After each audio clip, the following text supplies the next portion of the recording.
ในระยะ5 ปีเท่าหน้ากระทรวงโยธาธิการและขนส่งจะสืบต่อใส่การซ่อมแปลงและยกระดับทางหลวงแห่งชาติที่เป็นเส้นทางหลวงอาเซียนเพิ่มเติม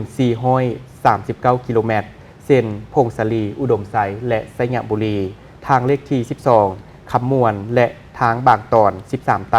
นครหลวงเวียงจันทน์ทานงามประสงค์เมืองมณีรัฐมนตรีกระทรวงโยธาธิการและขนส่งได้รายงานในกองประชุมสมัยสามัญเทื่อที่9ของสภาแห่งชาติสุดที่9ในวันที่12มิถุนายน2025เกี่ยวกับนโยบายส่งเสริมการก่อสร้างและซ่อมแปลงทางในระยะใหม่ว่าในระยะปี2026หา2030โดยอิงตามแผนพัฒนาของแขนงโยธาธิการและขนส่งจะสืบต่อสมใส่การบูรณะรักษาซ่อมแปลงและยกระดับบรรดาทางหลวงแห่งชาติที่เป็นเส้นทางหลวงอาเซียนเพิ่มเติม439 กิโลเมตรที่นอนในทางหลวงแห่งชาติ 2E และ 2W พงศลีอุดมไซและสยบุรีทางเลข12คำมวนบางตอนทาง13ไตนครหลวงเวียงจันทน์และบริคำไซเพื่อให้สามารถรับน้ำหนักได้11ต้นต่อเผ่า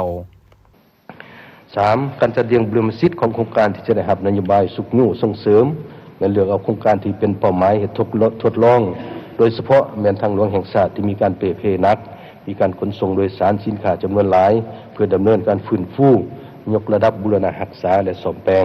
เป็นต้นทางหลวงแห่งชาติเลขที่13เหนือทางเลข9ทางเลข8ทางเลขที่22ทางเลข3ทางเลข7เลข4เลข6 15 16 18เป็นต้นทานงามประสงค์เมืองมณียังให้ฮู้ตื่มว่า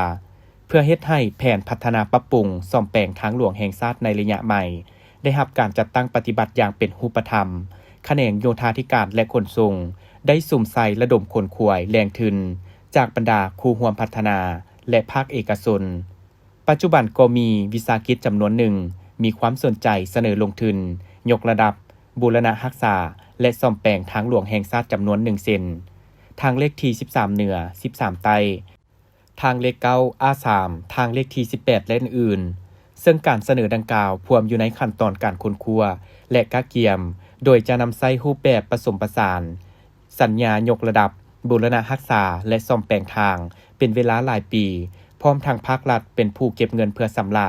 ให้รับเหมาโดยกำหนดการเก็บเงินจากบรรดาประเภทพาหนะที่กำหนดไว้โอกาสนี้ทานงามประสงค์เมืองมณียังได้เสนอให้สภาแห่งชาติพิจารณาให้มีการเฮ็ดทดลองโครงการเป้าหมายฟื้นฟูทางหลวงแห่งชาติเป็นต้นแมนทางเลขที่13เหนือแต่เมืองวังเวียงหากาซีแขวงเวียงจันทน์เมืองภูคูนเมืองเสียงเงินนครหลวงพระบางหา3แยกปากมองเมืองน้ำบากแขวงหลวงพระบางทางเลข4เริ่มจาก4แยกเมืองเสียงเงินหาเมืองนานแขวงหลวงพระบางหาเมืองสยบุรีหาเมืองปากลายหาเมืองแก่นเท้าแขวงสยบุรีทางเลข8เริ่มจาก3แยก13ไตบ้านเวียงคำเมืองปากกระดิ่งหาดซ้ายแดนลาวเวียดนามเมืองคำเกิดแขวงบริคำไซทางเลข9เริ่มแต่วงเวียนไดโนเสาร์นครไก่สอนพรหมวิหารหาดเซโนหาดซ้ายแดนลาวเวียดนามเมืองเซโปนแขวงสวรรณเขตและทางเลขที่22เริ่มแต่แยกทาง13เหนือเมืองกาซีแขวงเวียงจันทน์หาด3แยกบ้านโป่งดงเมืองนานแขวงหลวงพระบาง